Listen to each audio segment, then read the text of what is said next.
ধুবুৰী জিলাৰ বিলাসীপাৰা মহকুমাৰ নয়াহাট আৰক্ষী চকীৰ অন্তৰ্গত মুৰাবাৰী গাঁৱৰ শ্ৰী শ্ৰী ৰাধা গোবিন্দ মন্দিৰত প্ৰতিবছৰৰ দৰে এইবেলিও ৩৯তম বাৰ্ষিক আৰু ৩দিনীয়া কাৰ্যসূচীৰে মুৰাবাৰী গাঁৱৰ ৰাইজে অনুষ্ঠিত কৰিছে শ্ৰী শ্ৰী তাৰক ব্ৰহ্ম মহানাম যজ্ঞানুষ্ঠান।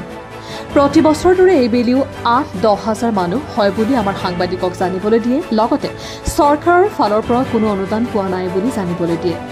হৰিৰ নাম নহলে জীয়াই থাকিব নোৱাৰিব আৰু বিশ্ব শান্তিৰ বাবে মুৰাবাৰী গাঁৱৰ ৰাইজে প্ৰতিবছৰে অনুষ্ঠিত কৰি আহিছে শ্ৰী শ্ৰী তাৰক ব্ৰহ্ম মহানাম যজ্ঞানুষ্ঠান। এই অনুষ্ঠানত উপস্থিত থাকে সুনীল চৰকাৰ, যাদৱ দাস, শ্যামল দাস, নীলমণি দাস, শংকৰ চৰকাৰ, আদিত্য দাস, প্ৰকাশ চৰকাৰ আৰু বিশিষ্ট ব্যক্তিসকল উপস্থিত থাকে। আমাৰ হাতত মন্দিৰ পৰিচালনা কমিটিৰ পূজন দাস আৰু মুৰাবাৰী গাঁও বাসিন্দা আনন্দ দাসৰ মন্তব্য আছে, আমি শুনাই ল'ব বিচাৰিছো। নয়াহাটৰ পৰা ৰাজু দাসৰ ৰিপৰ্ট, প্ৰতিদিন লাইভ। মই আনন্দ দাস, এইখন গাঁৱৰে মানে এজন বাসিন্দা হয়।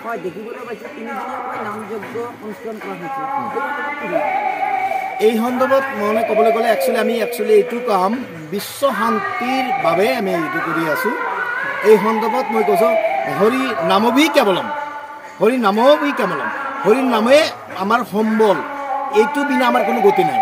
গতিকে এইটো নামেৰ যোগেতে ভৱ নদী পাৰ বুলি কওঁ, আমি ভৱ নদী পাৰ হ'ব লাগিব। গতিকে এই নামেৰ যোগেতে বিশ্ববাসীক শান্তিৰ আৰু আমি এই নামেৰ যোগেতে ভৱ নদী পাৰ হ'ব লাগিব বুলি আমি এইটো গম পাওঁ। এই অনুষ্ঠানটো আমি তিনিদিনীয়া, 5দিনীয়া হয়, তাৰপিছত 3দিনীয়া একচুৱেলি মেইন কাৰ্যসূচীটো 3দিনীয়া হয়।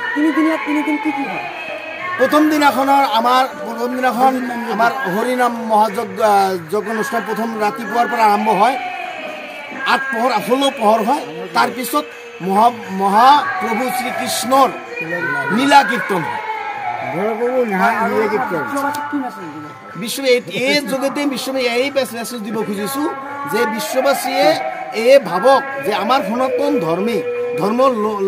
ধৰ্মাৱলম্বী লোকসকলে আমি পিছ পৰি আছোঁ। ধৰ্মই আমাৰ মেইন। গতিকে এইটো ধৰ্ম নকৰিলে আমাৰ উপায় নাই। গতিকে হৰি নামবি কেৱলম, হৰি নাম কেৱলম কৰিয়ে হৰি নাম কৰিয়ে আমাক জীয়াই থাকিব লাগিব। কিমান ভক্ত হ'ব আজি এইটো অনুষ্ঠানত নিয়াৰ হ'ব 10,000। মোৰ নাম শ্ৰী ভূষণ চন্দ্ৰ দাস, মই গাঁৱৰ বাসিন্দা হয়। তিনিদিনীয়া কাৰ্যসূচী অনুষ্ঠানটো আমি প্ৰতি বছৰ কৰি থাকোঁ। এইটো আমাৰ হিন্দু ধৰ্মৰ এটা পৰম্পৰা, এইটো আমাৰ এইটো পৰম্পৰা আমি প্ৰতি বছৰে কৰি থাকোঁ। আৰু দেখিবলৈ পাইছোঁ চৰকাৰৰ ফালৰ পৰা কিবা সাহায্য পায় নাপায়?